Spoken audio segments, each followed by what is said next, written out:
Romanos capítulo 12, verso 11. Eu gostaria nessa noite de pregar em um tema: a chama que arde em mim. E nesta noite o Senhor tem a direção certa, Ele tem um alvo certo, que são os nossos corações. E por isso eu peço que você desligue-se de tudo que está lá fora, para que possamos nessa noite comungar com a presença do Espírito Santo. Amém? Eu sinto que nesta noite é uma noite propícia para milagres, para a restauração e o agir do Espírito. Então existe uma necessidade que você entenda que todo um ambiente de culto existe uma mesa espiritual posta frente ao altar, a qual todos nós somos convidados a comungarmos desta refeição. Não fique de fora desta. Independente do quantitativo de pessoas que estejam aqui nessa noite, Deus trouxe você, e é com você que Ele quer falar nessa noite. Amém? Aos que acharam, diga amém. Eu queria ler a versão que... Tem como colocar para mim? Irmãos, eu queria louvar pela vida da equipe da mídia. Os meninos estão assíduos neste trabalho, vieram na chuva. Fernando, que Deus em Cristo Jesus te abençoe. Eu acho que ele é, dentre todos, ele é o líder, né, salvo engano. E eu agradecendo a pessoa deste, eu sei que estarei agradecendo a todos, mas eles estão muito preocupados, mandaram mensagem cedo para mim. Qual que é o tema da mensagem? Gostou da foto? Olha aí, gente. Quem chegou no começo do culto viu o trabalho exímio que eles estão fazendo, e são pessoas que estão ali nos bastidores. E às vezes a gente se preocupa com as pessoas que estão na visibilidade. No entanto, estes também compõem o corpo de Cristo, e sem eles a gente não consegue viver o que nós estamos vivendo aqui. Eu queria que a igreja desse uma salva de palmas, honrando a vida desses irmãos nessa noite. Que Deus abençoe vocês. Você que tem vida, você que está animado nessa noite, e você que achou o texto, coloque-se de pé, por favor, só para você acordar. Você vai ficar um tempinho sentado aí, mas em reverência à palavra, juntamente com vocês. Não conseguiu ler aqui mesmo. É porque a minha versão é NVI, talvez não atenda a todos nessa noite. Mas vamos lá. Verso de número 11, Paulo está dizendo assim: e nunca lhes falte o zelo, sejam fervorosos no Espírito. Repita assim: fervorosos no Espírito. Sirvam ao Senhor. Nunca lhe falte zelo, sejam fervorosos no Espírito. Outras traduções: não sejais também preguiçosos, sejais fervorosos no Espírito. Sirvam ao Senhor. Espírito Santo de Deus, nós estamos aqui para recepcionarmos tudo quanto o Senhor tem para a sua igreja. O meu anseio, a nossa vontade nessa noite é que o Senhor fale e não te cales. O Senhor tem a direção certa, por isso que o Senhor possa sacar-me de sua aljava, a fim de que os corações sedentos por sua palavra possam ser atingidos por esta.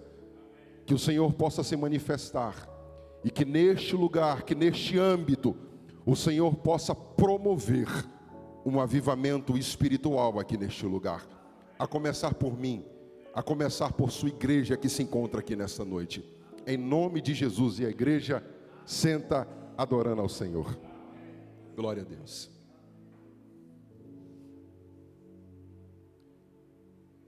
Eu ainda estava muito duvidoso no que pregar nesta noite.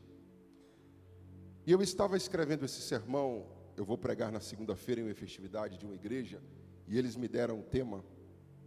Eu iria, na verdade, pregar aqui hoje baseando-me no primeiro livro dos Reis, capítulo 17. No entanto, eu sinto que nesta noite o Espírito quer se relacionar com a sua igreja neste texto. Eu prometo que eu serei fiel àquilo que o Espírito propôs ao meu coração. Entenda que a realidade a qual Paulo está direcionando-se aos romanos é um tempo, ao que nos parece, um tanto quanto desfavorável a toda a expectativa de Paulo. Na verdade, Paulo nunca havia ido a este lugar, Roma, até então, apesar de que era um grande anseio de Paulo.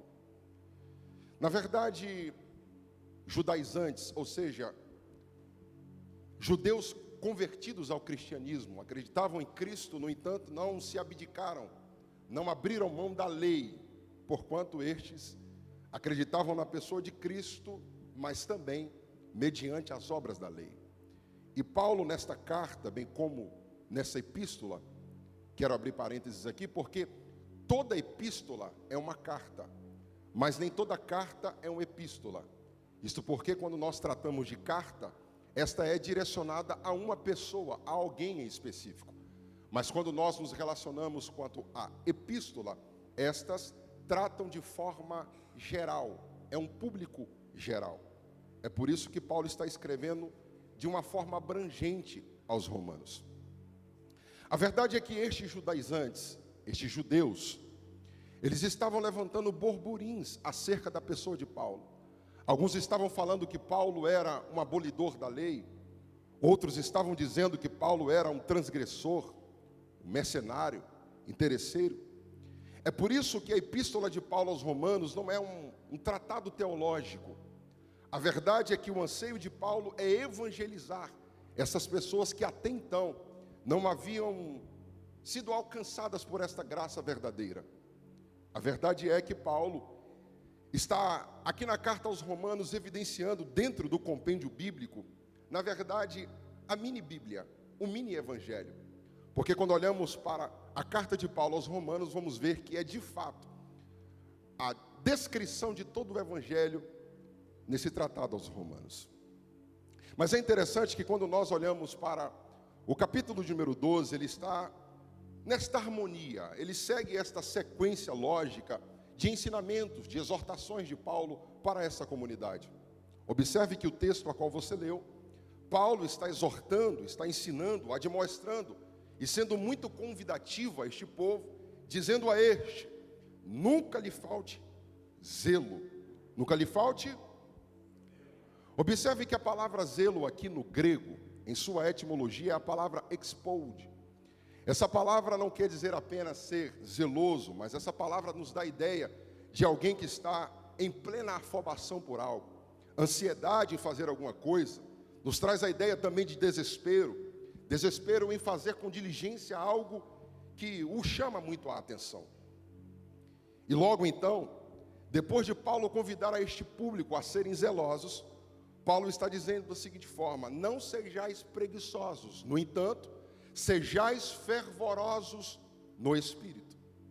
Observe que a palavra aqui fervoroso, no grego é zoe. Essa palavra não dá a ideia apenas de uma água que é posta ao fogo e toma uma temperatura alta e começa a ferver. Mas essa palavra também dá a ideia de algo que brilha. Note, se zoe é algo que brilha, ou pode ser descrita por algo que está reluzindo, note que isso nos dá a ideia de que algo que está propagando esta luz. Então temos a ideia de que não apenas luz, mas temos também a ideia de fogo. É por isso que é bem comum nós nos referimos não apenas à pessoa do Espírito Santo, mas como também à ação do Espírito Santo, e atribuindo a este a figura de fogo. Existem inúmeras passagens bíblicas que vai evidenciar a pessoa e a ação do Espírito Santo, e esta ação está muito anela a figura de fogo. Como podemos ver, Mateus capítulo número 3, verso número 11, João Batista está se referindo a um público. Eu vos batizo com água, mas após mim virá um que vos batizará com o quê? Com o Espírito Santo e com fogo. Em Atos capítulo 2, aquele grupo que estava reunido, esperando a descida daquilo que foi prometido por Cristo, eles estão ali, aproximadamente 120 pessoas no cenáculo, e de repente uma ação, como de um vento veemente, impetuoso, toma, enche a casa, e eles são batizados no Espírito Santo, e o texto refere-se a estes dizendo: e haviam ali línguas repartidas como de fogo. Velho Testamento, Levíticos capítulo 6, verso número 13, um texto muito conhecido. E o fogo arderá continuamente sobre o altar, não se apagará. Observe que este fogo era um fogo a qual Deus havia acendido. Em continuidade ao texto, ainda em Levítico, capítulo 9, a partir do verso de número 20, o texto vai revelar a primeira vez que o fogo no tabernáculo do Senhor.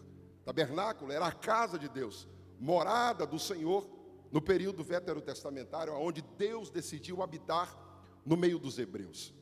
É interessante que o fogo ainda não havia sido aceso naquele lugar. Mas em Levíticos capítulo 9, verso 23, a primeira vez que o fogo foi aceso, não foi o sacerdote que for até o altar e acendeu o fogo. Não foi um homem que foi até alguma parte do tabernáculo, bem como na menorá, e acendeu este fogo. Na verdade, este fogo é de total atribuição de Deus. Então note, se foi Deus que acendeu este fogo, apenas Ele poderia reacender caso outra vez este fogo fosse apagado. Se Deus quem foi que acendera este fogo, uma vez este fogo para todos os dias, em continuidade, se manter aceso, era necessário todas as manhãs, Josi, o sacerdote ia até o tabernáculo, retirar as cinzas que apontavam para o passado, e logo então alimentar este fogo mais uma vez com mais lenha. É por isso que existe um paralelo. Mas note que quando nós estamos nos tratando de fogo, no período do Antigo Testamento, esse fogo aqui era de fato um fogo literal. A teologia chama isso aqui de manifestação teofânica. Teo, Deus, fania, aparição. Mas para sermos mais específicos, essa manifestação de Deus no meio do fogo, ou entre o fogo, era uma manifestação chamada pirofânica. Piro, fogo, fania, aparição. Note, como por exemplo, Êxodo capítulo número 3, quando Deus se manifesta na sarça, no fogo, era de fato uma aparição literal. Aquilo ali não era fictício ou imaginário. Mas quando nós vamos para a ideia do Novo Testamento, vamos ver que esse fogo não é um fogo literal. Quando nós falamos sobre o fogo do Espírito em nossas vidas, não é de fato um fogo no fogão, não é de fato um fogo de uma fogueira, é um fogo que é gerado dentro de nós, uma ação motivadora, a qual Paulo está se referindo: sejais fervorosos no Espírito. É interessante, porque quando nós olhamos para o Velho Testamento, a responsabilidade de manter este fogo aceso era de quem? Do sacerdote. Então note, existe um paralelo no Novo Testamento, e nós hoje estamos fundamentados na doutrina dos apóstolos. Então observe, quando João está escrevendo em Apocalipse, Apocalipse capítulo 1, verso de número 6, o texto que diz assim: e ele nos constituiu reino de sacerdote, de reis e sacerdote. Ora, hoje nós não assumimos um ofício sacerdotal de pegarmos um animal, levarmos até o altar, queimar na grelha, não, para a cobertura dos pecados, não. A nossa função hoje é sacerdotal, é mantermos a lenha dos nossos corações acesas, para que possamos viver a verdadeira espiritualidade em Cristo Jesus. Preste bem atenção. Já que existe este paralelo, existe algo aqui ainda mais enfático. Quando olhamos para Êxodo capítulo 27, verso de número 20, o texto se refere à ação do sacerdote para manter o fogo aceso continuamente no candelabro, a menorá, que na verdade era um objeto que ficava no tabernáculo. Eu creio que vocês conheçam, um castiçal. Ele tinha 7 extremidades. Observe que este castiçal, ele não poderia ser apagado.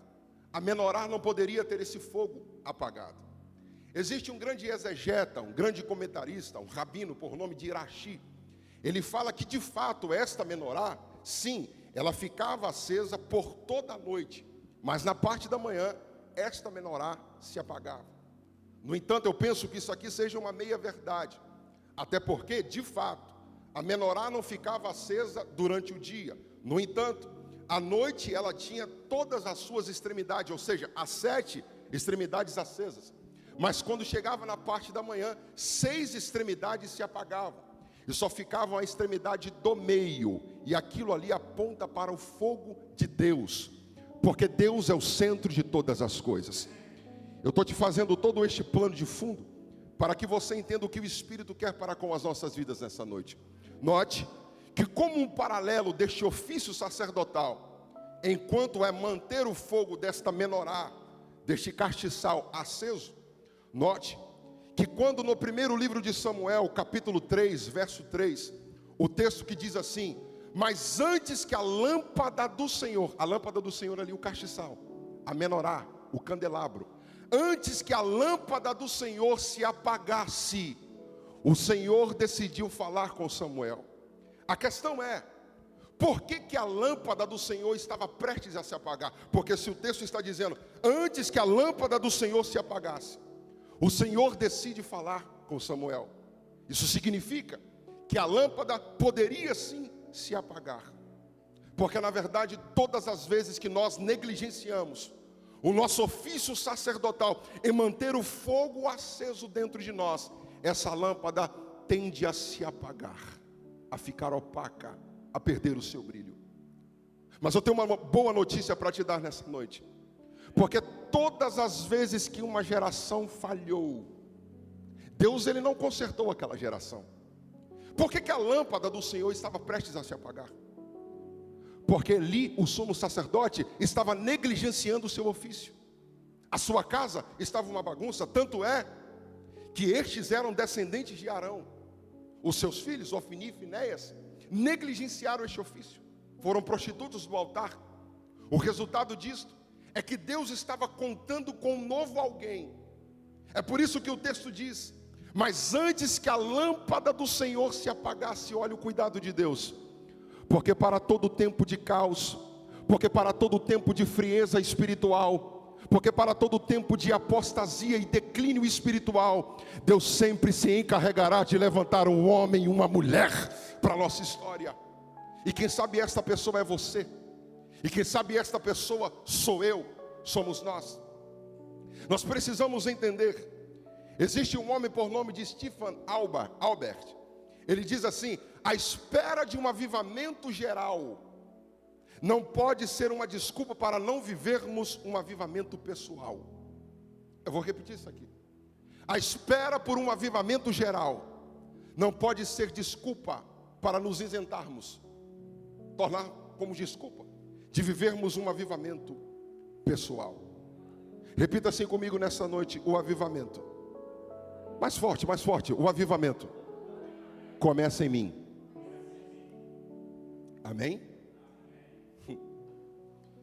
Paulo, quando ele escreve aos Tessalonicenses, se dene no capítulo 5, verso 19, Paulo ele vai dar uma exortação, mais uma.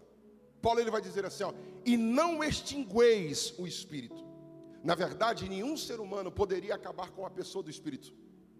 Na verdade, nenhum ser humano teria a capacidade, de fato, de aniquilar a presença do Espírito.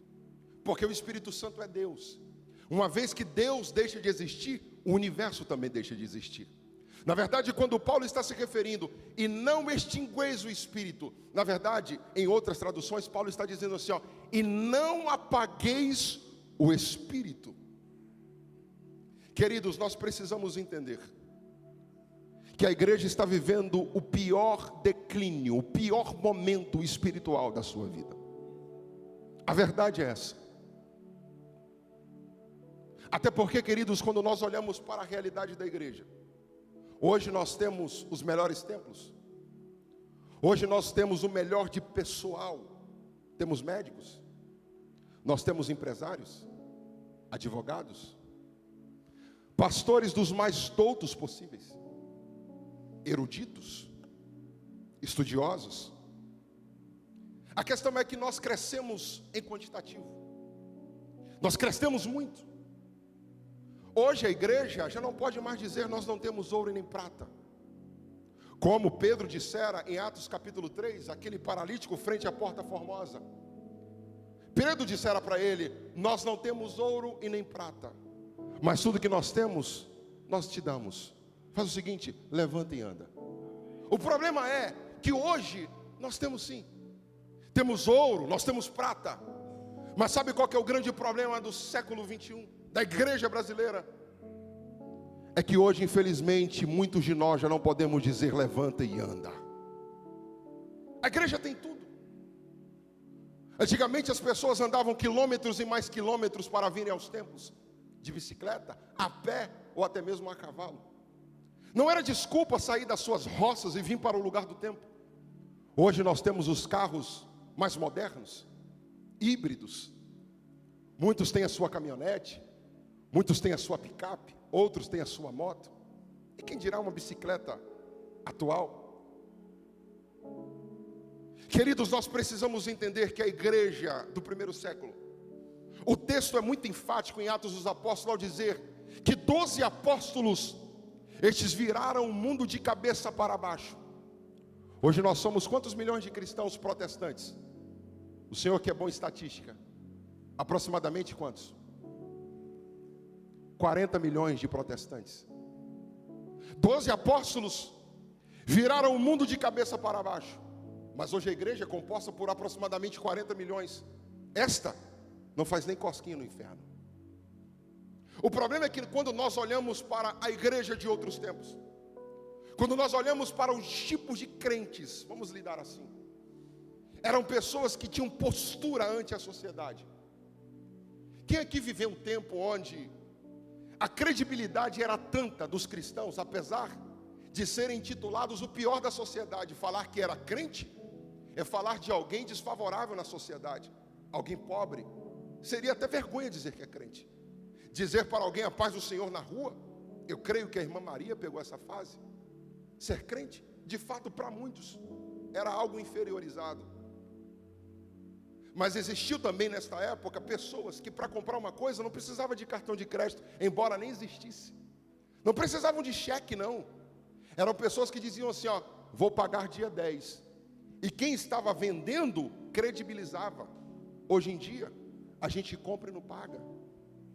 Hoje em dia nós vivemos esta falsa religiosidade. Na verdade nós somos fundamentalistas religiosos. É chamado os cristãos nominais, que se perderam na embriaguez espiritual. Não vive esta verdade, porque mais do que uma palavra a ser pregada nos nossos lábios, é a palavra sendo expressa através de nossas vidas. Entenda, existe sempre alguém te observando. A sua forma de se vestir, a sua forma de se andar, a sua forma em falar com as pessoas. A questão é que a igreja brasileira hoje se preocupa muito com o poder do Espírito Santo.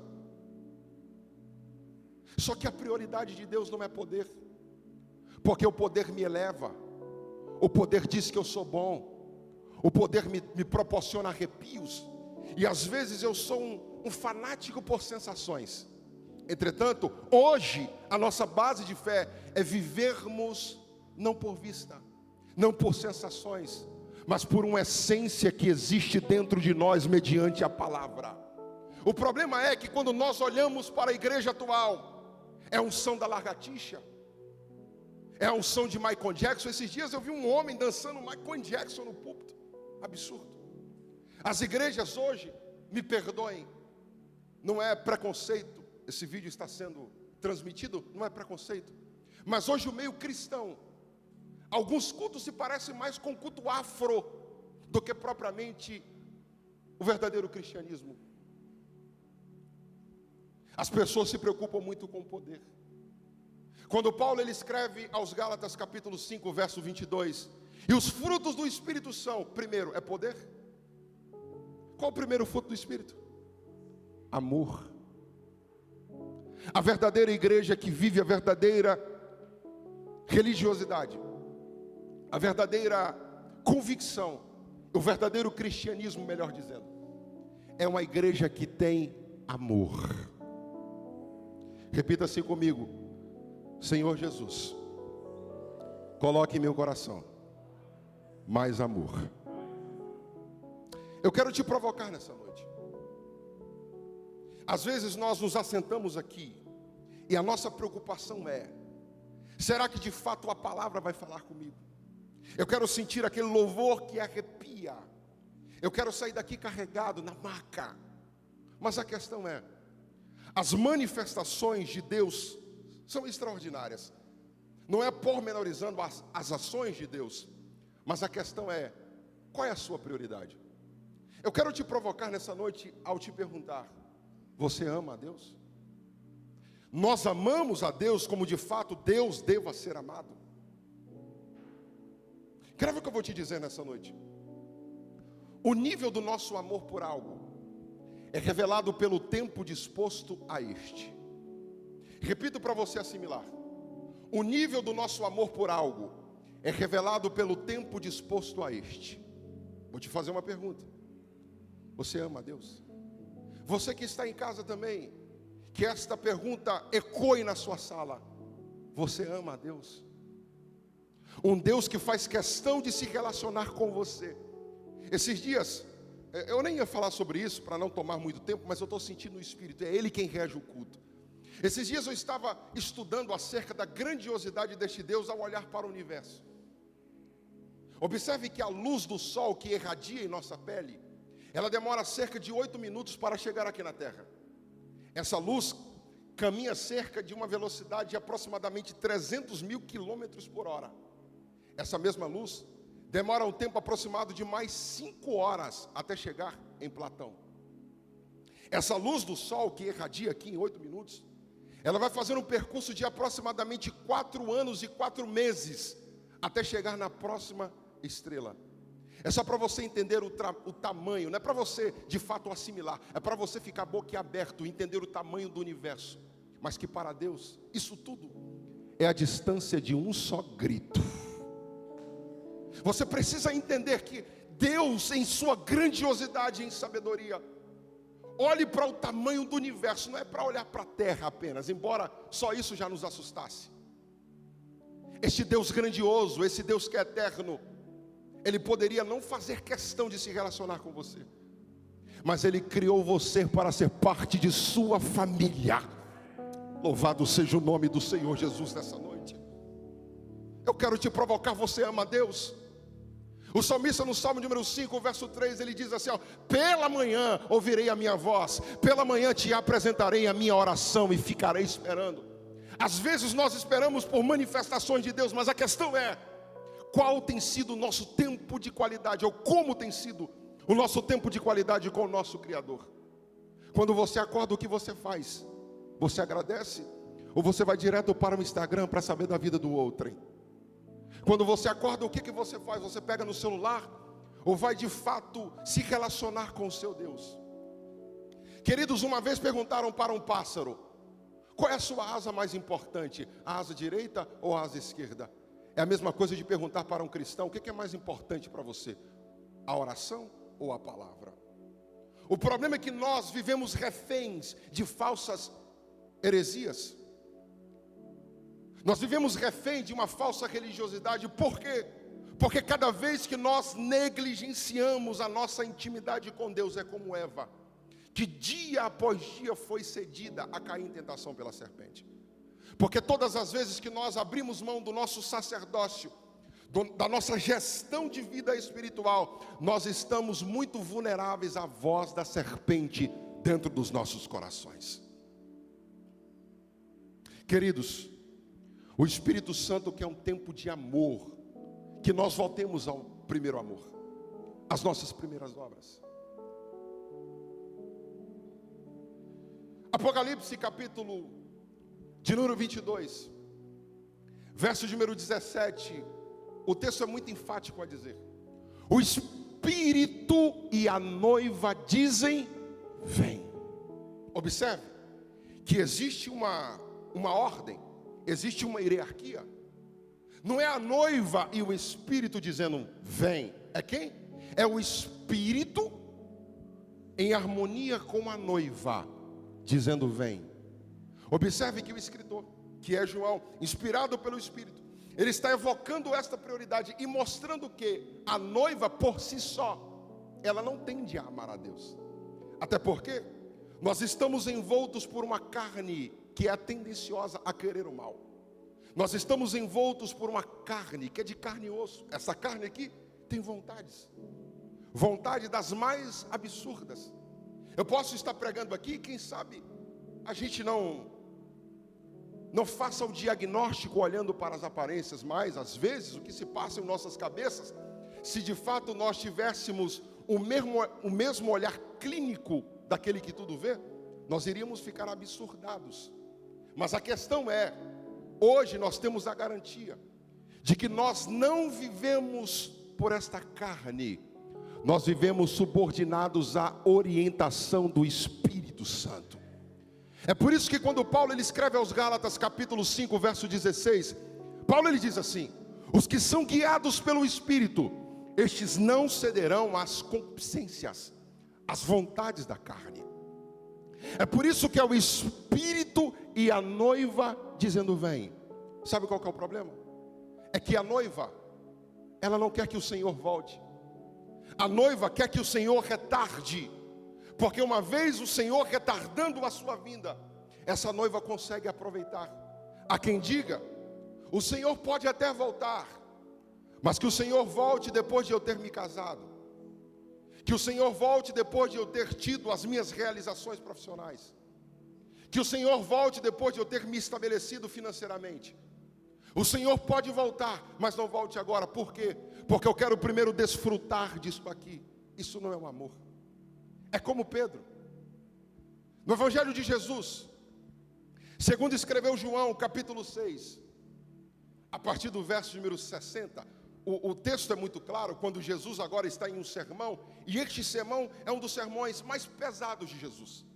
Afinal de contas, Jesus está dizendo assim, que vocês não trabalhem para comer isto que é depreciável, uma comida que vai se passar com o tempo, que vocês possam estar anseiando por um alimento que é eterno, porque eu sou o pão da vida, e aquele que comer de mim nunca mais terá fome.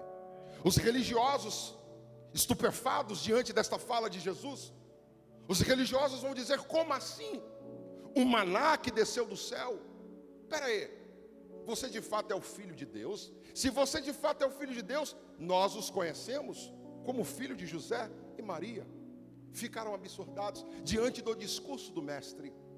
Mas é interessante que quando os discípulos começam a ir embora ante a este discurso pesado, talvez mais pesado do que este, enquanto muitos dos discípulos de Jesus, não estou tratando dos 12, Jesus ali já havia inúmeros discípulos, muitos destes estavam virando as costas e indo embora, porque na verdade eles estavam mais preocupados em receber de Jesus, não os milagres, mas o alimento físico. É o próprio Jesus quem diz isso. Quando eles ouvem este discurso, é estes que estão indo embora, dando as costas, se virando. Aí Jesus vai se virar para os seus discípulos, os 12, os mais íntimos, e vai dizer assim, vocês querem ir também? Se quiser, pode ir. Eu não vim para dar garantia terrena. Se quiser, no popular, vaza. Mas aí é exatamente neste momento que um discípulo de Jesus por nome de Pedro, muitas pessoas louvam esta atitude de Pedro. Pedro vai dizer assim, mestre, para onde iremos nós, se só tu tens as palavras de vida eterna? As pessoas exultam isso aqui. Só que na verdade quando Pedro está se revelando ao dizer dessa forma, de fato Pedro não amava Jesus. Porque uma tradução mais atual, Pedro não está apenas dizendo assim, para onde iremos? Pedro está dizendo assim, para quem iremos?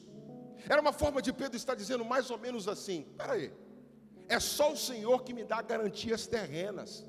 Eu quero estar perto do Senhor, porque o Senhor me dá garantia de um futuro melhor. O Senhor me dá garantia de uma casa. O Senhor me dá garantia de um relacionamento. O Senhor me dá garantia de uma faculdade. O Senhor me dá garantia de uma empresa estabilizada. É mais ou menos assim. Tanto é que é este mesmo Pedro que posteriormente nega Jesus. E no âmbito da sua restauração, Jesus vai perguntar, Pedro, tu me amas? Petros agapas-me. Ou seja, tu me amas mais do que todos estes? Tu me amas capaz de dar a vida por mim? E Pedro tira uma conclusão, eu não te amo o suficiente. Na restauração da vida de Pedro, Jesus estava provando que o amor de Pedro por Jesus era um amor mais condicional do que incondicional. Eu te amo por aquilo que o Senhor pode fazer por mim. Eu te amo mediante as suas garantias terrenas, mas eu não te amo o suficiente ao ponto de dar a vida por ti. A questão é que por muitas das vezes nós nos portamos como Pedro. Nós queremos mais os benefícios da caminhada com Cristo do que o próprio Cristo. E eu te faço essa pergunta mais uma vez: você ama a Deus?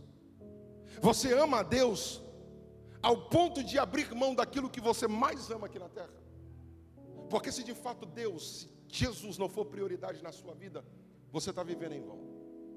William James, ele diz assim, o melhor desfrute da vida consiste em gastá-la com algo que valha mais do que a própria vida. Você ama a Deus? O fogo do Espírito Santo ainda arde em seu coração? Em Mateus capítulo número 25, nós conhecemos essa passagem. Abra comigo aí Mateus capítulo 25, por favor. A parábola das 10 virgens. Já estou terminando, prometo.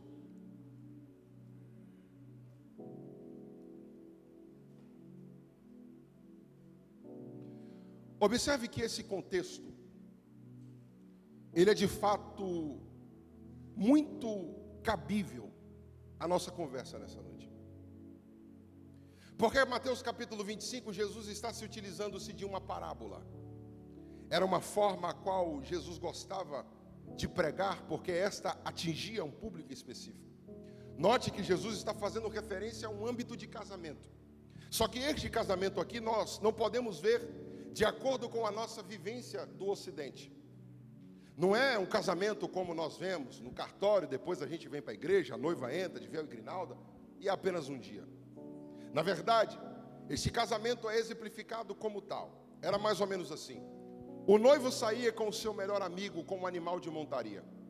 De repente estes iam até a casa da noiva. E note isso aqui: eles agora, para voltar para o ambiente da festa, eles fariam agora o maior percurso possível. Vias, vielas. Se a cidade fosse grande, esse tempo poderia ser ainda mais utilizado.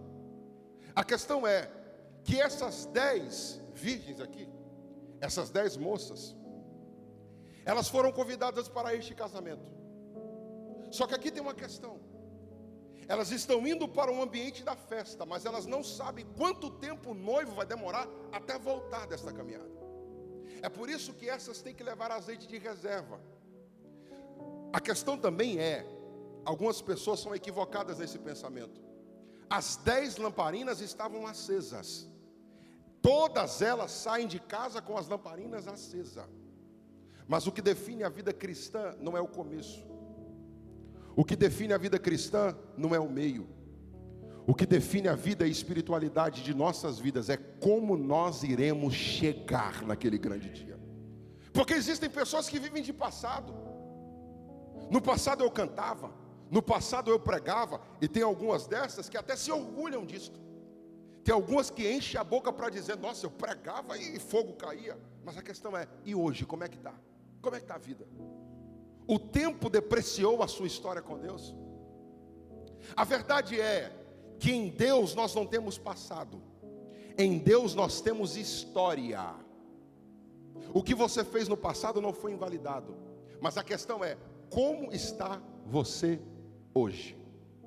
É por isso que Abacuque ele diz assim: ó Senhor, aviva a sua obra no meio dos anos, e no meio dos anos faze-a conhecida.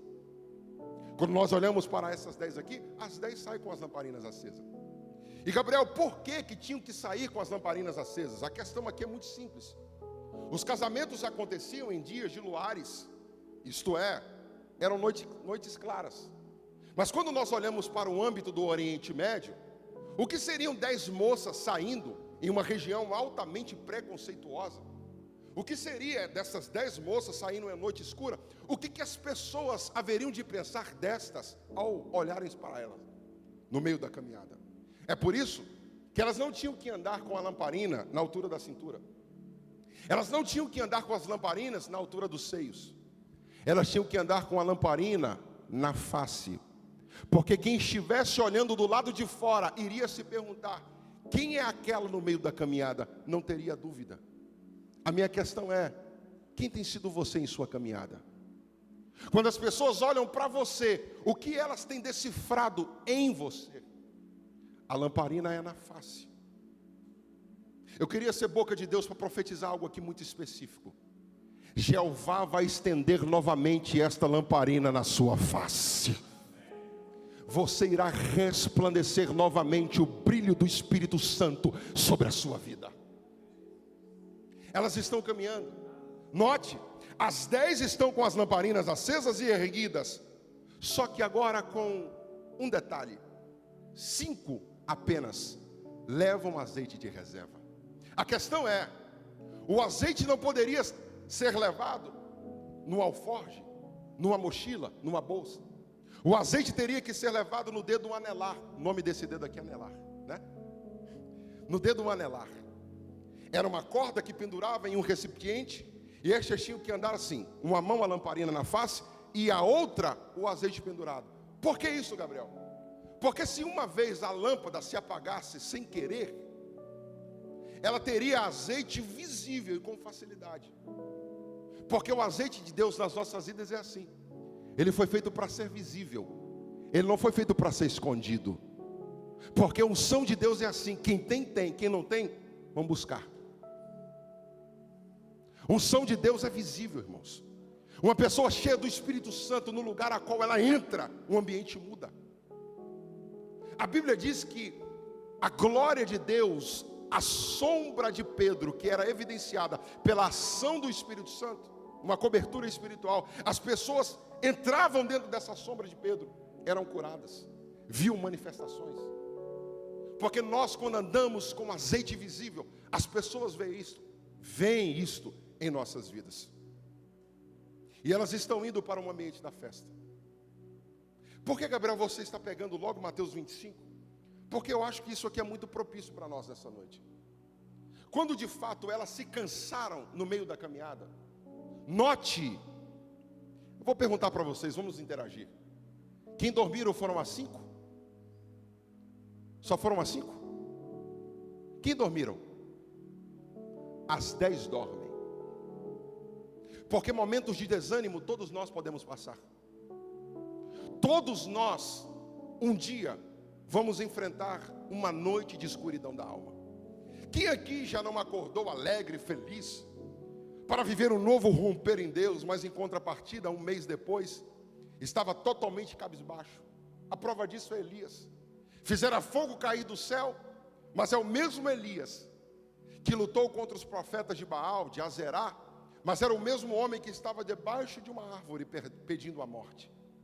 Um profeta, um homem que tinha um alto teor de intimidade com Deus. Quem dirá nós?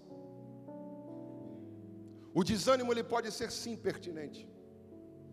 Às vezes depois de uma batalha, o desânimo ele pode vir. Às vezes depois de uma guerra, o desânimo ele pode vir. E às 10 elas dormem. Mas o texto diz o seguinte: e de repente uma voz brada, o noivo vem. Louvado seja o nome do Senhor Jesus. Se essa voz está gritando, o noivo vem, é sinal que ele está dando sinais que ele vai vir, que ele está chegando, mas ele ainda não chegou. Eu vou repetir isso aqui. O noivo está dizendo: eu estou chegando. Se levanta, igreja. Eu estou chegando para buscar a minha noiva, a minha donzela. E o Espírito Santo de Deus está ecoando a corações nessa noite. Como está a sua vida? Eu estou retornando para te buscar. E eu quero uma igreja remida. Eu quero uma igreja com azeite. Eu quero uma igreja com ânimo. Eu quero uma igreja com labor. Eu quero uma igreja com efervescência nos seus corações. Cadê essa igreja nesta noite?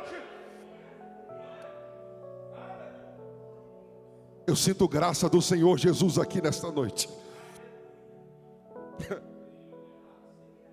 Queridos, nós precisamos entender que o fogo que ardia dentro desta lamparina não pertencia à lamparina. O fogo estava na lamparina, mas não era da lamparina. É por isso que quando elas dormiram, o texto diz que logo em seguida, após ouvirem a voz, elas se levantam, se erguem E o Espírito Santo está dizendo para você nessa noite: hoje é dia de você levantar. Hoje é dia de você se reerguer. O avivamento começa em mim, o avivamento começa em você, o avivamento começa em um corpo, quando entende a verdadeira vocação do Espírito para com as nossas vidas, e o Espírito está ecoando ao coração da sua igreja nessa noite. É tempo de se reerguer, é tempo de se levantar, porque almas estão se perdendo lá fora, existem pessoas necessitadas ao ouvir da palavra, e nós precisamos nos aposturar, porque Jesus quer resgatar vidas, e começa em você. Ah, como eu sinto graça de Deus, meu Deus do céu, estou sentindo uma graça aqui nessa noite. E ela se levanta, só que tem um porém. Quando as 10 se levantam, porque as 10 se levantaram, só que o diferencial das imprudentes para as prudentes é que quando elas levantam, estão apercebidas que as lamparinas estavam apagadas. Quando elas levantam, elas percebem que o fogo que estava na lamparina, ele deixou de ser brilhante, ele estava opaco, se findando. Como, Gabriel, você sabe que o fogo não se apagou por completo? É só você olhar o texto. O texto vai dizer que o fogo estava prestes a se apagar. E qual que é a diferença de uma lamparina, a qual aquele que é prudente para aquele que não é prudente? Porque o diferencial aqui, quem tem azeite, ainda que o fogo esteja prestes a se apagar, quem tem unção sempre vai ser o diferencial. E qual que é a diferença de quem não levou azeite de reserva para a caminhada? Eu quero pontuar aqui, porque a hora já é avançada. Qual é o diferencial? O diferencial é: qual é o indício de que uma lamparina está se apagando? Quando a propagação do fogo é menor do que a fumaça. O Espírito Santo está dizendo para a sua igreja nessa noite: eu não quero fumaça. O Espírito Santo está dizendo: eu não quero aparência. Eu não quero o que é superficial. Eu quero um fogo ávido, verdadeiro. Um fogo que brilha e que chama a atenção de todos. Por que trazer como exemplo as 10 virgens? Porque o azeite, por muitas das vezes na tipologia bíblica, ele aponta para a presença do Espírito Santo. A verdade é, essas 10 virgens, as 5 consideradas nécias, imprudentes, insensatas, é a igreja que perdeu o seu amor na caminhada. Porque se o maior indício do Espírito Santo e a maior característica do Espírito Santo é o amor, e o azeite aponta para o Espírito Santo, uma vez sendo o Espírito Santo amor, a falta desse azeite é a falta do amor. Eu quero me encontrar com o noivo, mas eu estou levando a minha caminhada de qualquer jeito. Eu quero me encontrar com o noivo, mas eu perdi um amor por este. Eu ando de qualquer forma, eu ando de qualquer jeito. A festa para mim é consequência. Vou andando, vou levando. De repente, esse fogo aqui dá. A pergunta é: e se não der? O salmista, ele diz no Salmo 119: lâmpada para os meus pés é a tua palavra e luz para os meus caminhos. Uma igreja que ama ao Senhor, uma igreja que não deixa o Espírito Santo apagar-se dentro de si, é uma igreja que está ávida pela palavra de Deus, porque Deus se manifesta naquilo que é dele. Nesta noite eu quero te provocar a ser melhor. Nesta noite eu trago esta reflexão para a igreja nesta noite. Se coloque de pé. Sejamos fervorosos no Espírito. Aquelas noivas, elas pediram um azeite emprestado, mas unção é individual. O que cabe em mim não cabe em você. A busca é singular. A busca é minha e é sua. Culto nós prestamos no coletivo, mas Deus enxerga no individual. Não perca tempo. Valorize isso aqui. Tenha amor por Deus.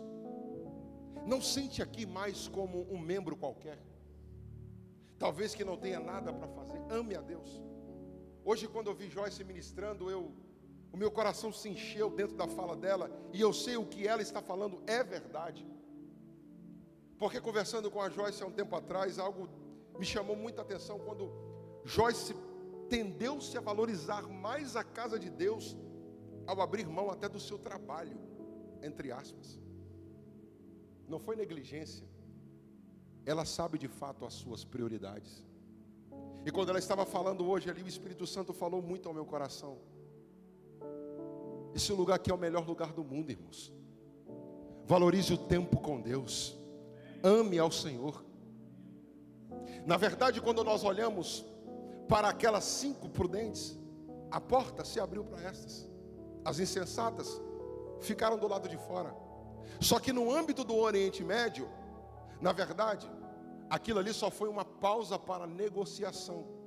A gente não sabe de fato se elas conseguiram comprar. Afinal de contas era uma parábola. E quem sabe o Espírito Santo de Deus esteja te dando tempo. Quem sabe a corda da longanimidade esteja sobre o seu pescoço, dizendo: vai esperar até quando para assumir a postura que eu espero de você? Os nossos cultos precisam voltar a ter lenços. A gente precisa sair daqui mais triste e confrontado do que alegre. Porque a palavra confronta o nosso eu. A luz do Espírito Santo, ela diz para mim quem eu sou. Quanto mais próximo de Deus nós nos aproximamos, menos de nós confiamos. O Espírito Santo está dizendo para a igreja, escolheu este grupo nessa noite. Porque eu acredito e tenho convicção que é a partir deste grupo que Deus vai sacudir a Igreja Batista Monte Oreb. Eu quero que você vá para casa hoje mastigando. Eu quero que você hoje assuma a sua postura de sacerdócio. Foi para isso que Deus me chamou e eu não vou me intimidar. Que você saia daqui nessa noite assumindo a sua postura de sacerdócio. Volte a colher, catar lenha. Volte a pegar o machado, que é a palavra de Deus, e levar essa lenha para dentro de sua vida outra vez, a fim de que esse fogo possa emanar, a fim de que você possa sentir vontade de vir aos cultos, adorar, a fim de que você entenda que este âmbito aqui é um âmbito espiritual, e todas as vezes que nós ministramos aquilo que pertence a Ele, palavras aqui são nortes, palavras aqui são sementes, palavras aqui são direções, e se você assumir essa postura com fé, tenha certeza que o Espírito Santo de Deus pode mudar a sua história, pode mudar a sua vida e fazer você um vaso de honra em sua presença. Eu queria convidar você, e não se preocupe, porque às vezes nós preocupamos com as pessoas que estejam do nosso lado. É você, se preocupe com você. Eu queria te perguntar, feche os seus olhos por favor. A igreja em intercessão. Como está o fogo do Espírito Santo em você? Como tem sido a sua busca? Como tem sido a sua diligência? Você ama a Deus? Você ama as Escrituras?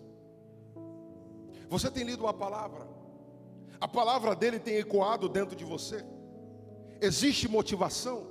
Existe ansiedade? Existe anseio? Qual tem sido as suas prioridades? O Espírito Santo está falando à sua igreja nessa noite. O que tem chamado mais a sua atenção? O que tem representado o culto para a sua vida? O Espírito Santo quer mais de você. O Espírito Santo está dizendo à sua vida nesta noite: eu quero mais espiritualidade. E eu quero profetizar como ministro do Senhor Jesus nessa noite: o fogo vai começar a ser gerado de uma nova forma a sua vida nesta noite, porque o sopro do Espírito Santo vai soprar sobre as suas brasas que estão ao ponto de se apagarem, mas ainda não se apagou, porque enquanto a vida tem esperança, e hoje o Espírito Santo de Deus está soprando no seu ser, está soprando na sua vida, está soprando no meio da igreja. Eu sinto uma ação extraordinária do Espírito sobre este povo aqui nessa noite, e o Espírito está dizendo: eu quero mais liberdade, eu quero mais deliberalidade, eu quero mais busca, que os entulhos hoje possam ser retirados de dentro de nós, porque o Espírito Santo de Deus não coabita no meio de entulhos. O Espírito Santo está dizendo: eu quero mais da sua vida, eu quero mais unção, eu quero mais busca, eu quero brilhar em você, eu quero mais da sua vida, eu quero mais poder, eu quero mais amor, eu quero mais liberdade. É hoje, é hoje, é hoje.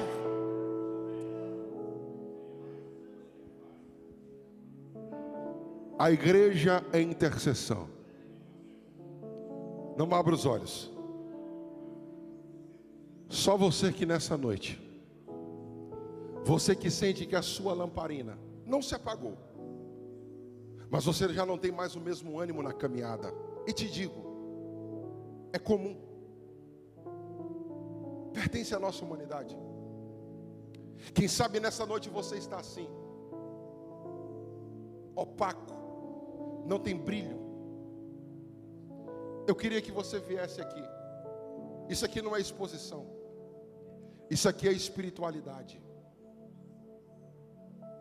porque altar fala sobre humilhação, porque os humilhados serão exaltados. Eu queria que você viesse aqui, porque o Espírito Santo quer mais de você.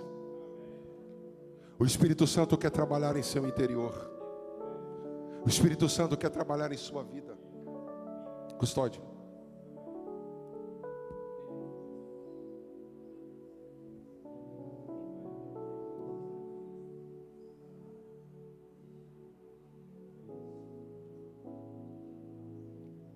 Espírito Santo de Deus, sopra o seu Espírito sobre estas brasas nessa noite.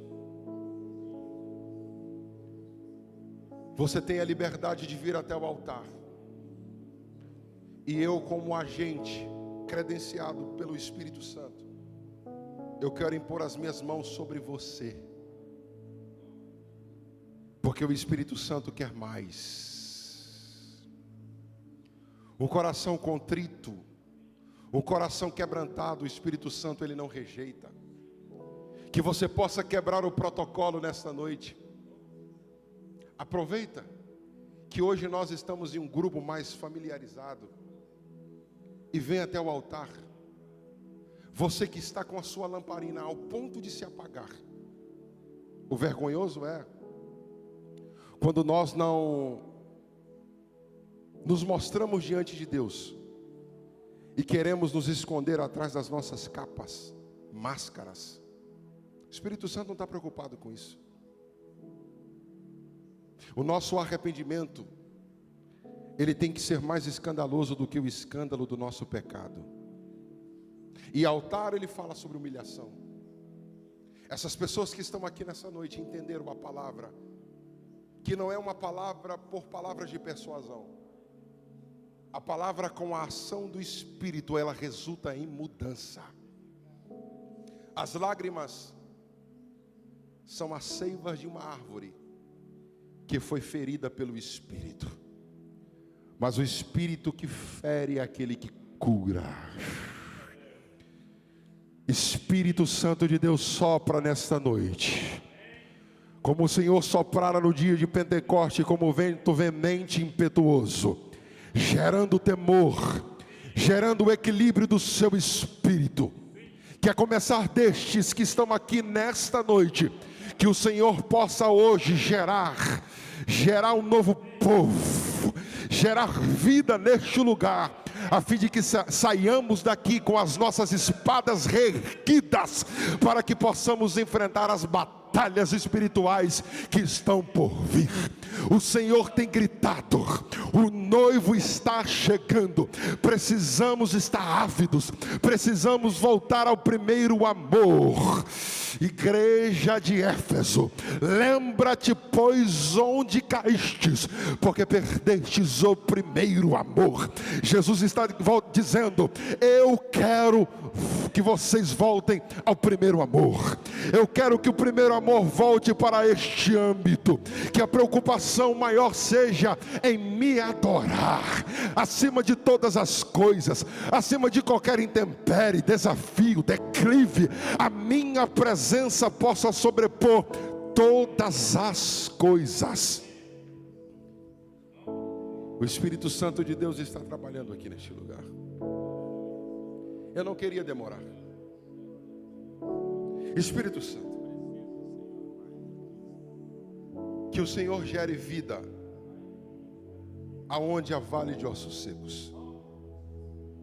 Que o Senhor chame os ossos pelo nome, dos menores aos maiores, gerando estrutura para quem ainda não tem, para que o altar dentro dos nossos corações possa ser reestabelecido outra vez.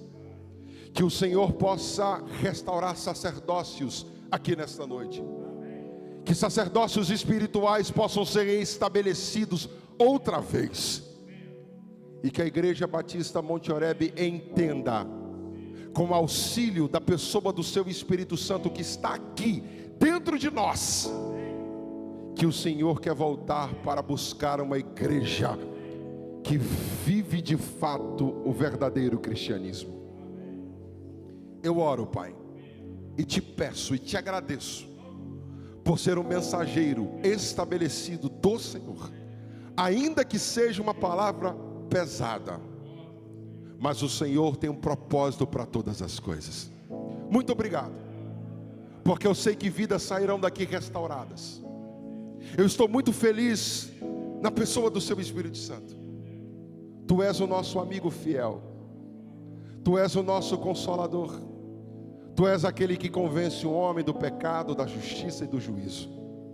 Tu és o Deus que gera em nós palavras para que até possamos nos relacionar contigo, porque de nós mesmos o que há de bom, se tirar o Senhor, não sobra nada.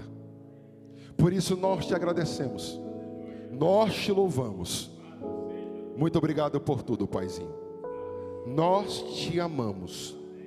E quem estava com seu amor quase se apagando, eu creio que pela ação do seu Espírito Santo, o verdadeiro amor será restaurado hoje na sua igreja. Oramos, te agradecemos desde já. Guarda o teu povo, guarda a tua igreja e mantenha-na firme até que o Senhor volte, porque nós queremos ser arrebatados para morar contigo.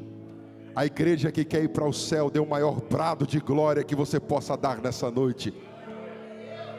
Deus abençoe vocês. Pastor Jones.